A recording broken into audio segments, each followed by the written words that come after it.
VOA Afrique.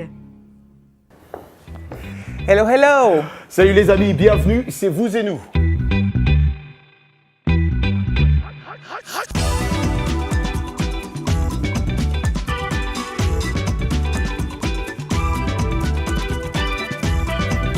Et cette semaine, une catégorie bien particulière de citoyens américains a eu droit aux hommages de toute la nation, les vétérans. Pendant ce temps, à Carthage, en Tunisie, les films arabes et africains faisaient leur festival. Et c'est beau. Et plus ça va, mieux ça va. Des femmes, de plus en plus nombreuses, s'autorisent des métiers dits pour hommes et ça leur va bien. Notre exemple de la semaine est nigériane. Nous découvrirons aussi les mouvants parcours d'un chorégraphe ghanéen. Il dit que la danse l'a sauvé de la rue. Can't wait. Et nos rendez-vous chroniques, hashtag vous et nous et l'Anglais Express. Et l'afrotechnologie qui n'en finit pas de progresser. Ça te fait plaisir, ça. Beaucoup. La preuve, l'exemple au Nigeria. Mais Anna, d'abord, le cinéma en Afrique ne perd pas le nord. Au contraire, il l'a même retrouvé. Avant Nollywood et le FESPACO, il y avait les journées cinématographiques de Carthage. Elles ont été créées il y a 51 ans et la nouvelle édition vient de se terminer avec un jury présidé par le cinéaste Abderrahmane Sissako, l'auteur, vous savez, de Timbuktu et Bamako. Mais Bamako, j'ai adoré vraiment une espèce de succession de tableaux magnifiques de la ville et la beauté d'Aïssa Maïga et sa larme. Enfin, je m'égare. Retrouver l'esprit, le thème, l'objectif du nouveau directeur du festival, Najib Bayed, c'est retrouver l'esprit du festival des débuts. Et on va le voir tout de suite, c'est un reportage signé Ager Weslati. Des files d'attente interminables et des salles bondées pour honorer le cinéma africain et arabe. Renouer avec ses racines, c'est le mot d'ordre des journées cinématographiques de Carthage en Tunisie. Un bonheur pour les réalisateurs venus de tout le continent qui ont souvent du mal à être diffusés dans leur propre pays. Parmi les films documentaires présentés à Carthage, certains dénoncent l'homophobie, comme Au-delà de l'ombre de Nadia Mezni Hafayed, justement distingué par un tanit de bronze, ou encore le sublime The Train of Salt and Sugar de Licinio Azevedo qui repart avec le tanit d'or. Des films qui racontent l'Afrique d'aujourd'hui. La situation dans le monde arabe et en Afrique est une situation complètement compliquée où il y a beaucoup de tensions à tous les niveaux. Il y a des guerres civiles, il y a des sociétés qui sont en train d'être en pleine transformation. Donc les réalisateurs subsahariens, donc africains ou du monde arabe, il est influencé par cette réalité, par ces réalités. Une réalité que le directeur des JCC veut remettre au centre de son festival, et c'est ce qui importe pour l'opinion publique. Nous sommes là pour faire bouger un peu l'opinion, pour faire que les journées cinématographiques de Carthage soient ce qu'elles ont été créées pour. L'interdiction n'est pas au rendez-vous puisque le festival a accueilli en 9 jours près de 200 000 spectateurs et diffusé 180 films des pays africains et arabes. Et voilà, nous sommes avec Najib Bayed, directeur du festival. Tout d'abord, bon anniversaire. Le festival vient de fêter ses 50 ans et l'Algérie en était l'invité d'honneur. Bonjour, monsieur Najib. Oui, bonjour. Alors, comment s'est passée cette 28e édition Donc, c'est les journées cinématographiques de Carthage. C'est la 28e édition, mais c'est la 51e année de vie de ce festival. C'est le festival le plus ancien du monde africain et du monde arabe également. Donc, c'est une manifestation très spéciale. Parce que c'est une manifestation, disons, très spécifique, puisque toutes les compétitions sont dédiées aux films africains et arabes. C'est également une manifestation qui est un festival d'une certaine manière très continental, puisque nous incluons, à part l'Afrique, l'Asie et l'Amérique latine. Et c'est un festival d'une certaine manière militant, et il l'a toujours été. Najib, on sent votre fierté et on la comprend tout à fait. Autre sujet de fierté, selon moi, c'est la programmation très riche et qui fait la part belle aux réalisatrices femmes. J'ai vu beaucoup plus de réalisatrices femmes dans les catégories du festival que je n'en ai vu dans les programmations à Hollywood ou que je n'en ai vu même à Cannes. Est-ce que c'est un choix délibéré des organisateurs ou bien est-ce que les femmes cinéastes africaines montent au créneau ? Elle monte au créneau. Hein. Pour moi, la chose la plus importante, c'était la qualité des films. Et il se fait qu'en termes de qualité, les femmes n'ont rien à envier aux hommes. Au contraire, la plupart des films importants et des films intéressants sont réalisés par des femmes. Et ça, c'est quelque chose d'assez particulier. Donc finalement, nous sommes fiers de cela. Nous sommes fiers de la qualité des films qui étaient qui étaient dans le festival.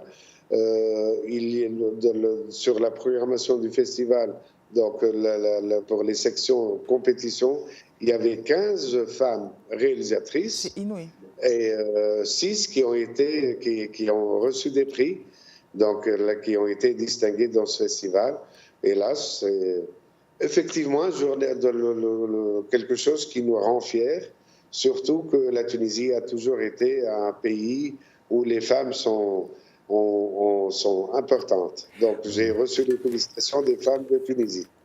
Merci beaucoup, Najib. Vous parliez d'un festival militant, on l'entend aussi dans cette place que vous faites aux femmes. Bravo. Et le prochain rendez-vous que vous donnez aux cinéphiles? Le prochain rendez-vous, donc, il est pour la fin octobre 2018. Donc, dans nous une serons année. là. Merci beaucoup.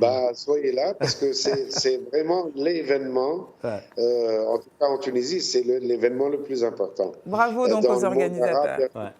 Merci Najib. Pardon. Voilà, les femmes, on parle de femmes et on continue à parler femmes. Voilà, elles sont partout, hein, ça c'est sûr les femmes. Elle est Anna à côté de moi, même dans les métiers soi-disant réservés aux hommes. Prenons chez Bokoué par exemple, sous la supervision de Madame Sissi, la société forme les jeunes à la fabrication des portes, hautes grilles et hautes fenêtres aussi. C'est un reportage de notre collègue Aïssama du service Aoussa et de VO Afrique et aussi de Solange Niamoulissa. Suivant.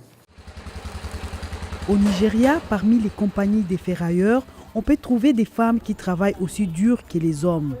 L'entreprise Sissi Chibouko est dirigée par une femme qui emploie et forme les jeunes dans la fabrication des portes métalliques, grilles et des fenêtres. Cela fait 13 ans que Madame Sissi exerce ce métier de ferrailleur. J'ai épousé un homme qui fait le même métier. Après avoir obtenu ma licence à l'université, j'avais du mal à trouver de l'emploi avec un salaire décent. Alors j'ai commencé par aider mon mari avant de lancer ma propre entreprise. Étant donné que ce métier est généralement réservé aux hommes, Madame Sissi fait face à beaucoup de défis. Il y a plusieurs facteurs. Je suis la seule femme dans ce domaine. Les hommes essaient parfois de me décourager. Le plus grand rêve de Madame Sissi est de renforcer la capacité des jeunes par la formation. La plupart d'entre eux sont désœuvrés, alors nous les invitons et nous leur offrons un emploi. Au terme de la formation, nous pouvons les garder comme employés s'ils le souhaitent. Sinon, ils vont ailleurs ou commencent leur propre entreprise. La pauvreté sera réduite et les jeunes ne seront pas livrés à des comportements malsains. Notre objectif est d'apprendre aux jeunes ce métier pour qu'ils puissent améliorer leurs conditions de vie. Et voilà, à présent, hashtag vous et nous. Et Anna, aujourd'hui, elle est tout en rouge. Orange. Bonjour Tilly. Non, attends, c'est du rouge. Bon, départage-nous, c'est du rouge ou du orange? C'est du rouge-orange. Merci. Okay. Merci. Ok, c'est ce qui s'appelle ménager la chèvre et le chou. Cette semaine, on a posé la question suivante à nos téléspectateurs. Comment définissez-vous le harcèlement sexuel? Que faire pour y mettre fin? Donc, on regarde les commentaires de la semaine et on commence par la RD Congo. Crispin nous écrit de Kinshasa et il nous dit « J'aimerais connaître la différence entre harceler et draguer. Je demeure dans le doute quant à ces deux termes. » Alors? Alors, je vais définir pour lui le harcèlement sexuel. Le harcèlement sexuel se caractérise par le fait d'imposer à une personne, de façon répétée, des propos ou des comportements à connotation sexuelle. Voilà, le maître mot, Crispin, c'est consentement. Ouais. Donc Nicodème nous dit d'Abomey Calavi, le harcèlement sexuel peut être défini comme un abus subi par une femme ou un homme, en général imposé par une personne plus forte et autoritaire. Pour y remédier, il faut sensibiliser les populations dans tous les secteurs d'activité, y compris les collèges et les lycées, et punir sévèrement les harceleurs. Bravo, donc Nicodème. Voilà, la dernière réponse comprend exactement la réponse à la question, donc une définition et que faire.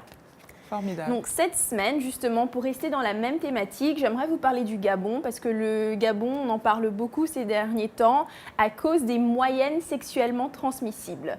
Donc MST, ils ont joué sur cette expression-là. Et pour définir pour vous les moyennes sexuellement transmissibles, elles désignent donc l'utilisation des notes par les enseignants comme moyen de chantage et de harcèlement sexuel à l'encontre des étudiantes. Et malheureusement, au Gabon, il y a beaucoup d'étudiants qui ont, heureusement qu'elles ont témoigné, mais malheureusement, ce phénomène existe. Donc, beaucoup d'étudiantes ont témoigné pour dire justement qu'elles avaient subi des avances non consenties de la part de leurs profs. Et voilà, justement, pour parler de ce phénomène-là, donc hashtag Gabon, scène de vie, les moyennes sexuellement transmissibles, tous responsables. Précisons que c'est un dessin de Paé, qui est un caricaturiste très connu au Gabon et qui est très doué aussi. Ouais. Et donc voilà, je laisse nos auditeurs découvrir cette photo à l'écran. Et donc si on peut voir l'image qui suit, donc voilà. Justement, au Gabon, il y a pas mal d'associations étudiantes qui essayent de lutter contre ce phénomène regrettable.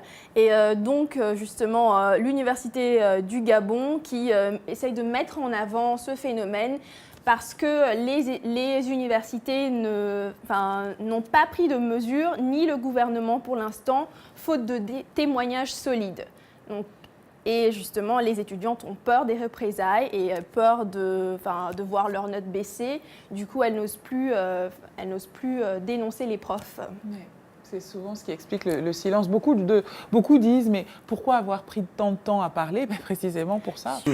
Son talent est tout à fait télévisuellement transmissible. Elle s'appelle Dili Diko. Et si vous aimez son travail, eh bien vous irez le retrouver sur voafrique.com, rubrique « Vous et nous ». C'est vous et nous. Merci de nous accueillir chez vous, toujours plus nombreux, grâce à nos partenaires et aussi toujours plus nombreux. Ils sont nombreux. CNTV au Cameroun. CNTV au Cameroun, mais il y a aussi TV7 au Togo. Et tu te rappelleras, Anna, on avait notre EP, Executive Producer, Salwa Jafari, qui nous a dit qu'on a encore plus de partenaires qui continuent. Merci. Restez avec nous. Vous et nous revient dans 2 petites minutes avec une journée importante ici, de l'afrotechnologie et un danseur guinéen, sans oublier Madame Professor, j'ai nommé Michel Joseph.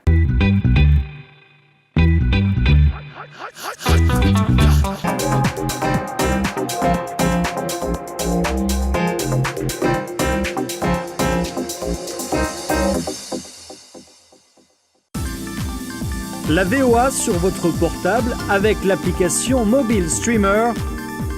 Écoutez nos programmes n'importe où, quand vous le voulez. C'est gratuit avec Internet. L'application est disponible sur iPhone ou Android. Ou alors, composez les numéros de téléphone suivants. VOA Afrique, 24 h sur 24 sur votre portable. Bienvenue à bord. Les passagers de RM Show sont priés de monter à bord. Hey, Tolanda Kayango. RM Show, Tikanayo. Hey, la Guinée-Carlo. Salut les amis, ici Roger Moutou de VOA Afrique. Restez branchés chaque soir à 20h, temps universel. Pourquoi? Venez voir avec moi. Roger Moutou, il connaît. Au programme, de la bonne musique. Des sujets débats socioculturels. L'interaction avec nos auditeurs en Afrique et partout dans le monde. RM Show, c'est notre communauté. RM Show, c'est chaque soir à 20h, temps universel sur VOA Afrique. Peace Africa!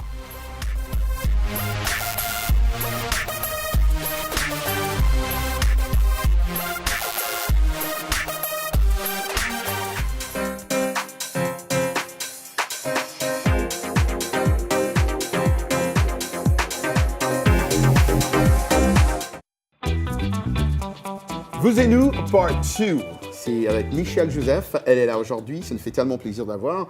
Michel, what are we learning today? I like the way you called, je dis ça en anglais, you Michel, le nom de Michel, professeur. Madam Professor. Oh, thank you. Yes, c'est comme ça qu'elle a introduit au début de l'émission. Madam Professor. Elle aime ça, you tu very sais, much. cette espèce de côté calme, posé. Oui, j'ai beaucoup aimé. Je vais te prendre Digne. par la main, Ouais. petit élève, et je vais t'emmener vers le savoir. Digne. J'aime ça. Même si c'est un tout petit peu, parce que bon, si on n'est pas né anglophone, c'est pas évident. Petit à Mais petit. un tout petit peu. Alors, quel est le tout petit peu? Everyone and anyone Si. can learn English. Quel est le tout petit peu How about d'aujourd'hui? that? Ouais. Anyone, everyone, everybody, anybody. C'est un peu confus. Il y a des petites différences là. On va les découvrir. Ouais. Bienvenue à l'Anglais Express. Vous connaissez anyone and everyone. Parlons tout d'abord de anyone et anybody qui veulent en fait tous les deux dire la même chose et dire quelqu'un ou n'importe qui. Par exemple, has anyone seen my keys? Or has anybody seen my keys? Est-ce que quelqu'un a vu mes clés? Je les ai perdues. Les deux expressions sont correctes. Certains experts disent que anyone est un peu plus formel, s'emploie à l'écrit, surtout dans le contexte académique, et que anybody est un peu plus familier. Et la même règle s'applique aussi pour les expressions everyone and everybody. Tout le monde, chaque personne ou toutes les personnes. Everyone s'emploie de façon plus formelle et everybody, c'est un peu plus familier. Everyone loves pizza. Everybody loves pizza. Tout le monde aime la pizza. Et maintenant, la différence entre anyone et everyone. OK, prenons cet exemple. Everyone likes singing. Tout le monde aime chanter. Et par contre, on dit does anyone like singing?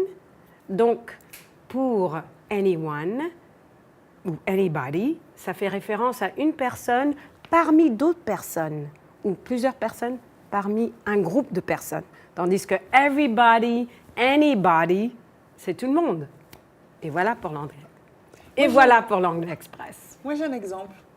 Everybody likes Roger Moutou. Tu as dit everybody? Everybody. Oh ouais, ça c'est Anybody? plus défini.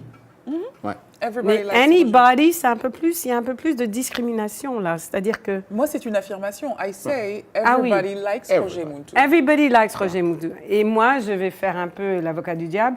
Anybody? Merci, Michel Joseph. Wow. On apprend toujours avec Michel. Merci Michel Joseph. Hein. Merci infiniment. Thank you. Retrouvez Madame Professor la semaine Madame Professor. prochaine ou tout de suite sur voafrique.com. Rubrique Vous et nous. Autre chose maintenant, hein, Roger, complètement. Les chercheurs estiment qu'en 2020, c'est une nouvelle qui va te plaire, il y aura près d'1 milliard de téléphones mobiles en Afrique. Mais la fée technologie est-elle en train de simplement faciliter la communication ou bien va-t-elle transformer les vies et les économies sur le continent? À Lagos, au Nigeria, c'est un reportage de Sam Okocha. Seulement 40% des Africains ont un approvisionnement fiable en énergie et seulement 20% des personnes vivant sur le continent ont accès à Internet. L'avenir semble pourtant prometteur alors que les grandes entreprises technologiques mondiales comme Google, Facebook et Microsoft cherchent à s'installer sur le continent où la technologie n'a pas encore atteint son plein potentiel.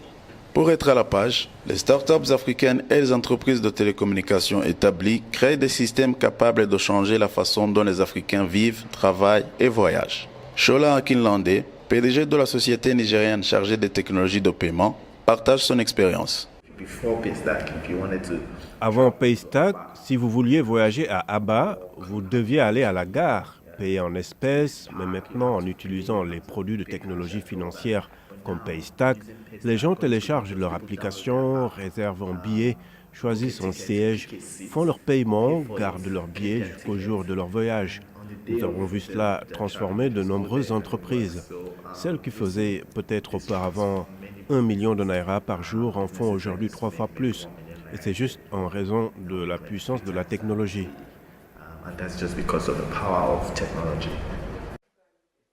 La technologie n'est pas en train seulement d'accélérer la croissance à travers le continent, mais elle change aussi la façon dont les entreprises traditionnelles font les affaires. Nous avons vu beaucoup de banques gagner des revenus supplémentaires en déployant des technologies dans leurs affaires. L'avenir est prometteur et un certain nombre de produits innovants entrent sur le marché. Nous commençons à perdre de vue le nombre de startups financières dans le pays lançant leurs projets dans l'épargne ou dans le prêt. La croissance rapide du secteur de la technologie en Afrique est principalement due à l'expansion de la technologie mobile. Les entrepreneurs trouvent des solutions innovatrices qui génèrent aussi de l'argent et contribuent à la croissance économique. Si je dois attendre pour vendre à des personnes qui sont devant moi, je ne peux pas accroître mon business ou le mesurer. Mais le jour où je peux vendre à des gens que je ne vois pas, le jour où je peux vendre pendant que je dors, le jour où je peux vendre à des gens partout dans le monde, c'est à ce moment-là que je commence à développer mon entreprise. Le succès extraordinaire de la technologie mobile en Afrique a été un choc pour beaucoup. En 2000, près de 1% des foyers d'Afrique subsaharienne étaient connectés à des lignes fixes. En 2015, le continent comptait plus de 557 millions d'abonnés mobiles uniques, soit 46% de la population du continent, faisant de l'Afrique le deuxième marché du mobile dans le monde. Restons aux États-Unis pour Veterans Day, en français, Journée des anciens combattants. Cette journée commémorative est observée ici, chaque 11 novembre, en leur honneur. Roger, rappelle-nous exactement ce qu'on commémore. Alors on a les Américaines et les Américains partis défendre la patrie qui ont survécu. Au départ, le 11 novembre était la date à l'anniversaire de la signature de l'armistice, c'est-à-dire donc la fin de la Première Guerre mondiale, qui a été signée le 11 novembre 1918 à 11h pour être plus précis. Elle s'appelait l'Armistice Day. Plus tard alors, on a voulu honorer aussi les anciens combattants de la Deuxième Guerre mondiale et de la guerre de Corée. Alors, le 1er juin 1954, le Congrès a changé l'Armistice Day en Veterans Day le 11 novembre 1954. Toi aussi, je vais t'appeler Mr. Professor, merci beaucoup. Précisons simplement que la France, l'Australie, le Canada aussi commémorent leurs combattants et leurs anciens combattants et rescapés des deux grandes guerres à cette même date. Tournons cette page d'histoire, entrons dans la danse. Anecdote pour toi, Roger. Tu connais mon fils cadet, Tank. Tank, that's my boy. Mon meilleur ami est chorégraphe. Il avait 4-5 ans. Je lui dis, il voyage beaucoup, donc je lui dis, tonton Faustin va être là, il est chorégraphe, on va le recevoir à dîner. Tancred m'arrête, il me dit, maman, ils osotaient à l'époque, maman, chorégraphe, ça n'existe pas. C'est photographe qui existe. Donc, pour Tank et pour tous les autres, c'est tout de suite la belle histoire de Kwame Shaka Opare, un danseur, chorégraphe et enseignant ghanéen. Tout ça est bien joli, mais ça aurait pu être plus difficile. Ça n'a pas toujours été aussi simple. Installé dans la région de Washington depuis son adolescence, il est d'abord passé par l'école de la rue avant d'intégrer une compagnie de danse qui, dit-il, va lui sauver la vie. Blanche Sanou et Solange Niamoulissa sont allées à la rencontre de l'artiste.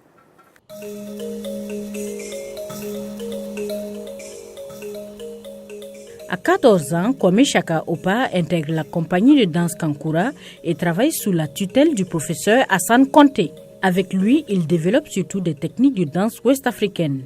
Mais très vite, il se démarque du groupe et commence ses propres aventures. La danse m'a donné un endroit où aller et quelque chose à faire. Cela m'a permis de me sentir comme une partie intégrante d'une grande communauté. Le fait de l'avoir fait à mon jeune âge m'a aidé vraiment à comprendre ma valeur dans la vie. Kwame s'engage dans les causes sociales, ayant lui-même traversé des périodes difficiles durant son adolescence. J'aime dire que la danse m'a sauvé la vie. Ça m'a permis de faire le tour du monde, de décrocher 2 diplômes. Cela m'a permis d'avoir des expériences qu'à mon avis, je n'aurais pas pu avoir autrement. En particulier, il s'est fixé un objectif, éduquer les jeunes par la danse.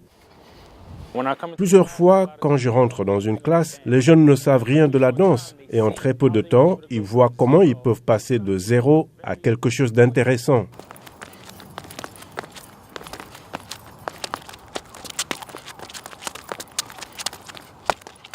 Danser pour éduquer et surtout briser les barrières, telle est la mission que s'est assignée Kwame Chaka Opar. En attendant, il jouit de sa renaissance.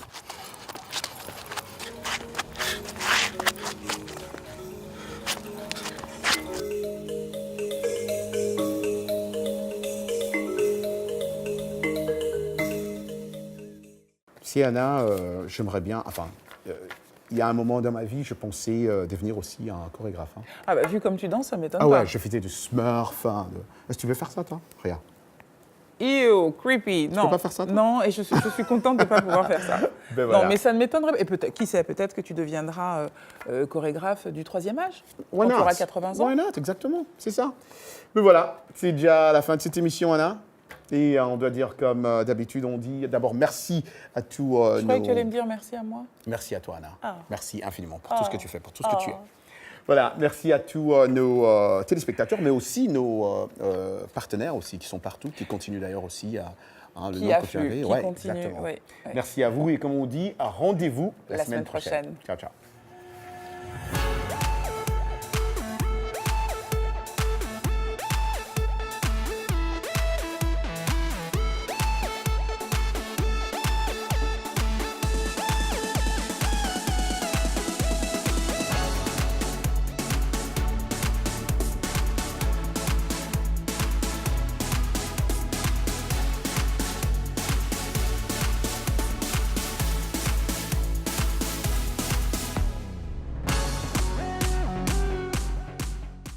Vous et nous, c'est votre émission.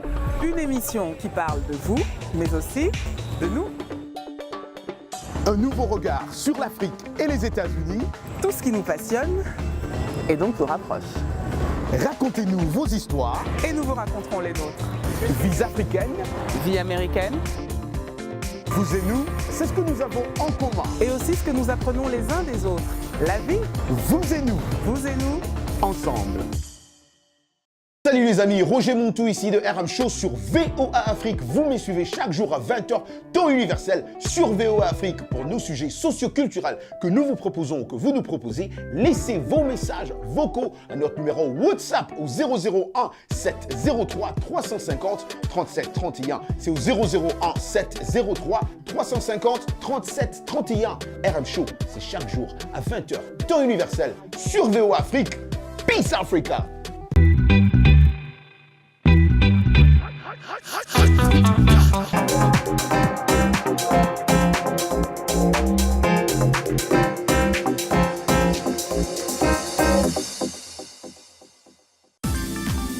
La VOA sur votre portable avec l'application Mobile Streamer. Écoutez nos programmes n'importe où, quand vous le voulez. C'est gratuit avec Internet. L'application est disponible sur iPhone ou Android. Ou alors, composez les numéros de téléphone suivants.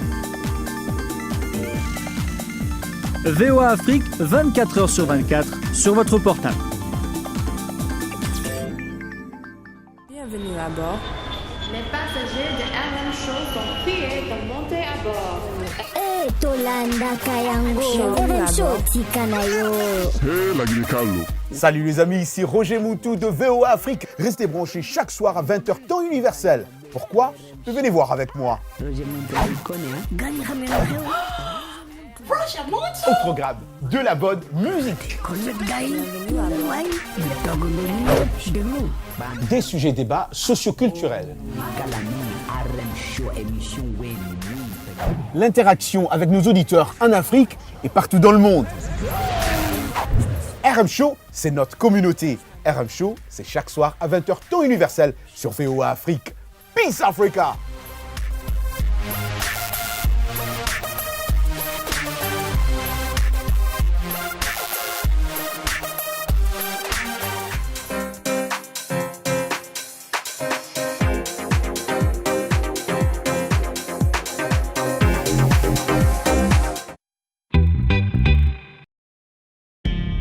VOA Afrique.